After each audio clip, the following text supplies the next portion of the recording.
Going back to your journal here, it took me 5 days to make it from dusty, uncomfortable blast crater in Afghanistan to a sterile, uncomfortable hospital bed in the ICU at the National Naval Medical Center in Bethesda, Maryland. Luckily for me, I was much too high on, what's that, Dilaudid? Yeah. To notice the bed or the trip.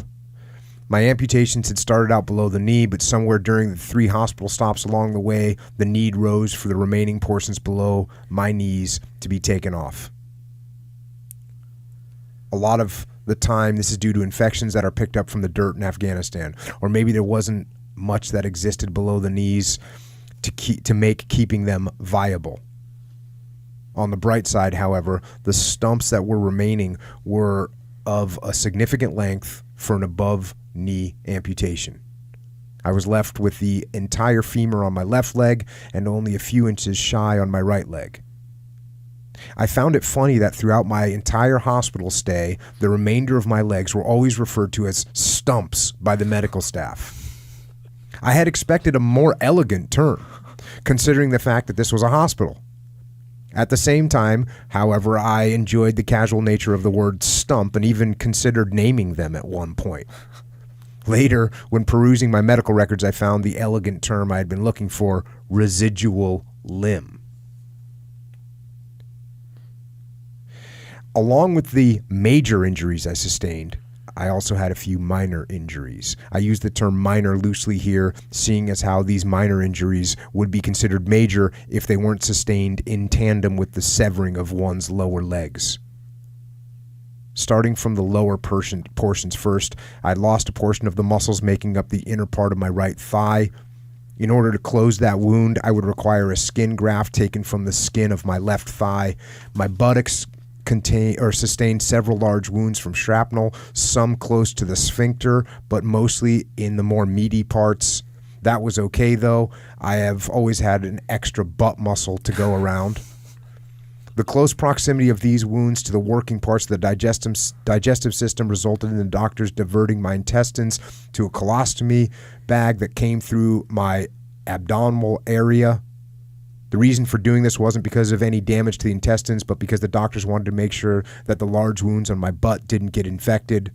As for upper body injuries, I had some minor burns to my hands and 2 totally perforated eardrums. The hands would heal and my eardrums would be replaced with cartilage.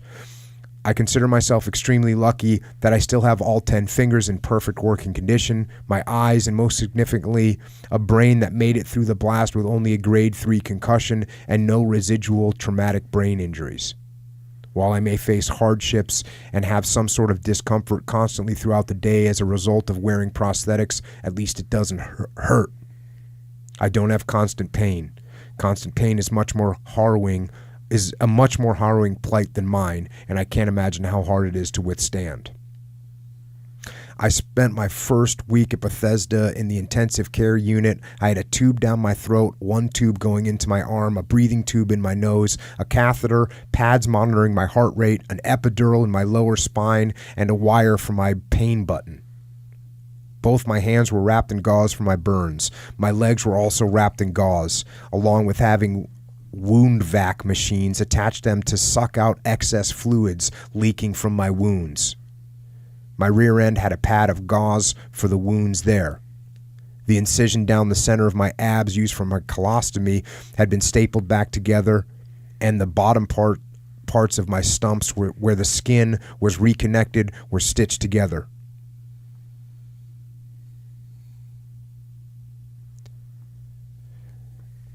Man. Like,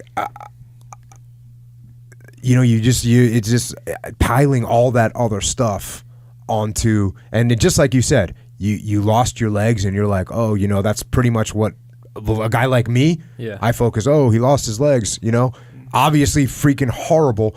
And then you're like, a guy like me, I'm not thinking about all these other injuries that you're sustaining and all the medical things that have to happen to get that stuff straightened out. Yeah, I mean, any one of those, just like if it happened to one of us right now, any one of those would be major. But they're just pretty much nothing compared to the actual major thing that happened. God.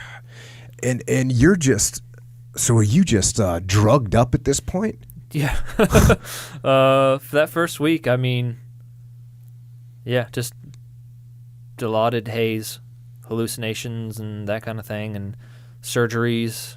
I would hallucinate nasty things like being hit by a mortar and seeing my legs splattered. For whatever reason, my mom was there. And then I recall for the first couple weeks, every now and then, I don't know how to describe it. It was something what happened.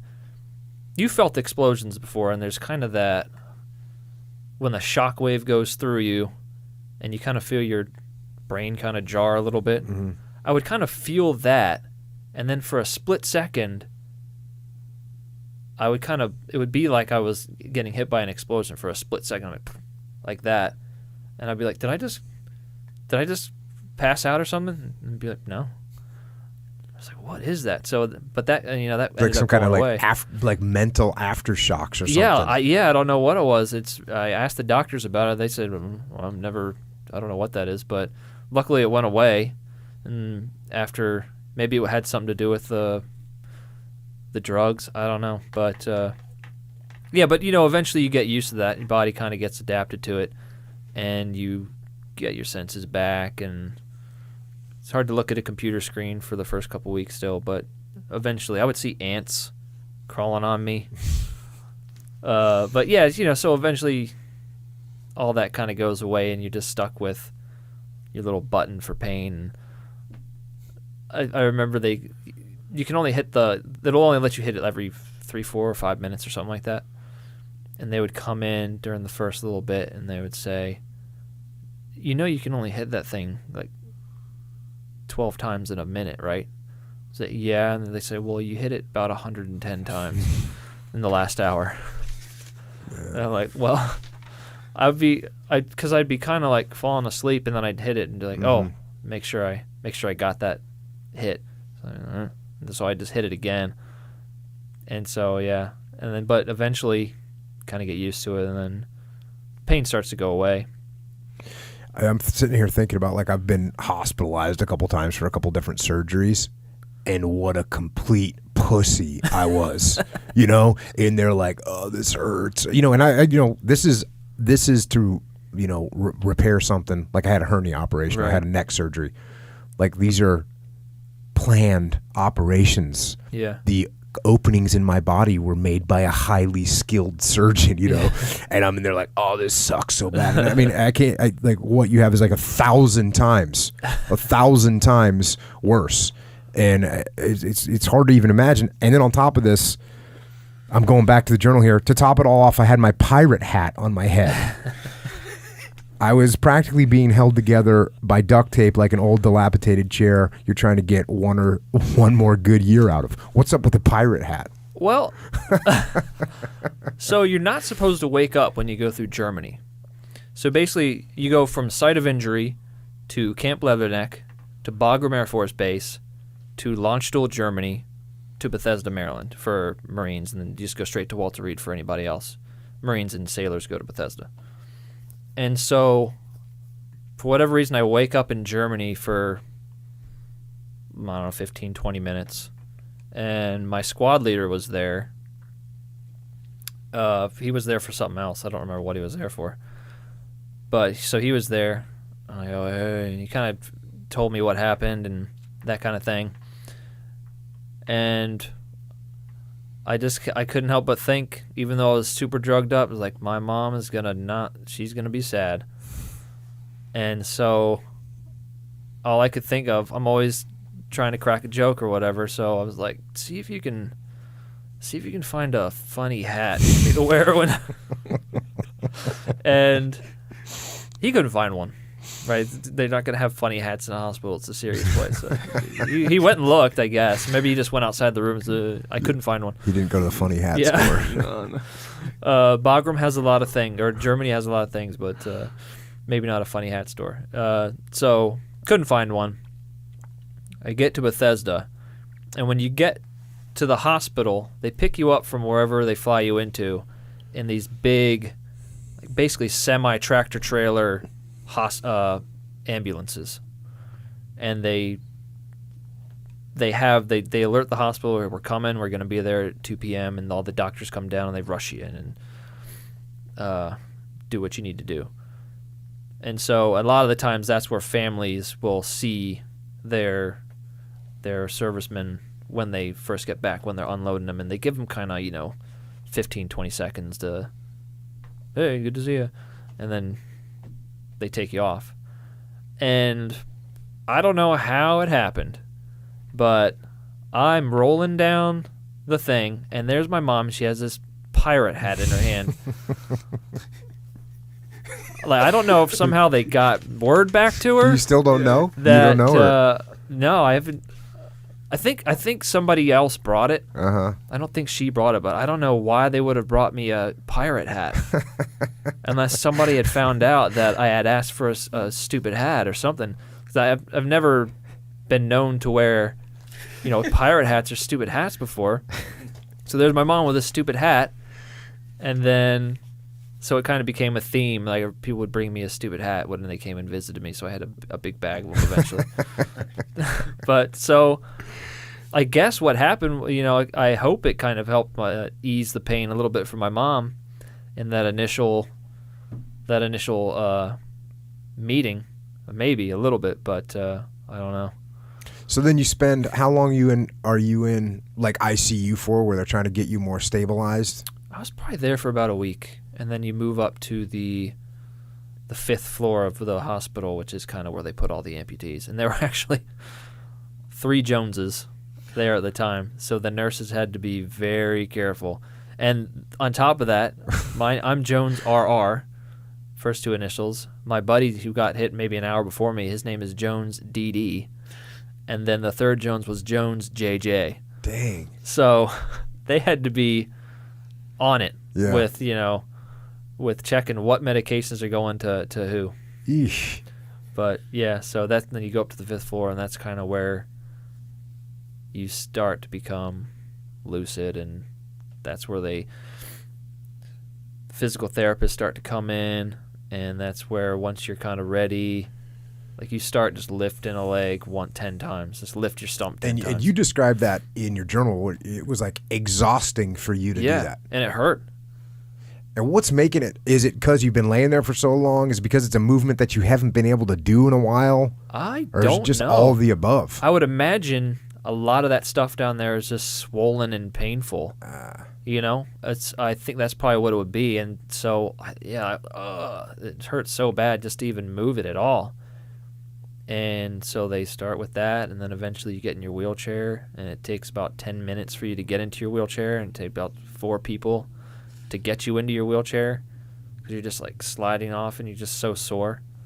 But, eventually you get better, and I could, I made a big deal about the first day that I got in my wheelchair by myself. Mm-hmm. And then I would go for little rolls around the floor, and somebody would have to like wheel my little IV pole, and I'd have to hang my catheter bag on I was so scared. I was like, watch that tube. Do not let that tube get caught into anything. And so, yeah, I would just do a few laps around the ward, get out, and then when I was done, I'd go visit my buddy Daniel, because he couldn't get out of bed yet, because he had I don't know why he couldn't get out of bed, but he couldn't get out of bed, so I'd go in his room and hang out for a little while. So then, and then how long is it before you're thinking to yourself, okay, or what makes you start thinking, this is my game plan, this is where I'm going? Like, you see guys that are further along the process, and you say, okay, I see what that guy's doing. Yeah. I'm going to do that too. Well, I sent a little iPhone message to Daniel, who is still down on the 5th floor. My buddy took a little. He was like, "Why don't you say something to Daniel?"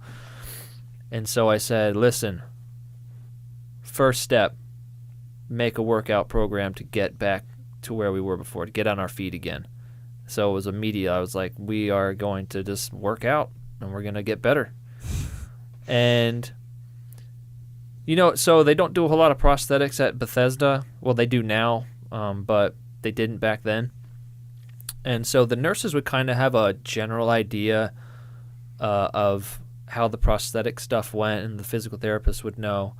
But the major thing was the visits from Walter Reed. So the Wounded Warrior Battalion people would bring people that were further along in their recovery over to visit the guys that had just been freshly wounded. Mm-hmm. And so I got one of those visits.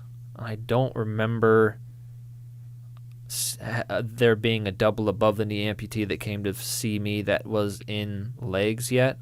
But they had a better idea, and they would say, look, you're going to get over there, and you're going to get your prosthetics, and you're going to be able to walk again. You're going to be able to run. You're going to be able to do this and that. And so at that point, I'm like, oh, so I don't have to be in a wheelchair forever. Oh, okay. So it was about at that point. And then how'd you develop your workout program? Well, once I became lucid, I was doing pull-ups on my little triangle. You know how they had the little triangle thing dangling down? Started getting after it. I wasn't doing pull-ups. I was probably doing like horizontal rows or something. Yeah. I was just like lifting myself up. Whenever the physical therapist couldn't come in and do her stuff with me, I was like, all right, well, I'm just gonna pull myself up on this thing. And so that was, I went off the therapist's experience for most of it in the beginning until I kind of got on my own, because they've been doing this for 9 years at that point, so they had a lot of drills and strengthening exercises that I can do and that kind of thing. So I just kind of let them take the reins and just did whatever they said, and then did it again. But then once I got to a point where we're kind of where you see me now, I'm walking around and no problem. That's when I started venturing into trying to do regular gym stuff. Mm-hmm. And I invented my own way of doing straight leg deadlifts. So I strap myself to a pole and I cinch it down. And I just lean down and I do a straight leg deadlift because I can't squat. Right.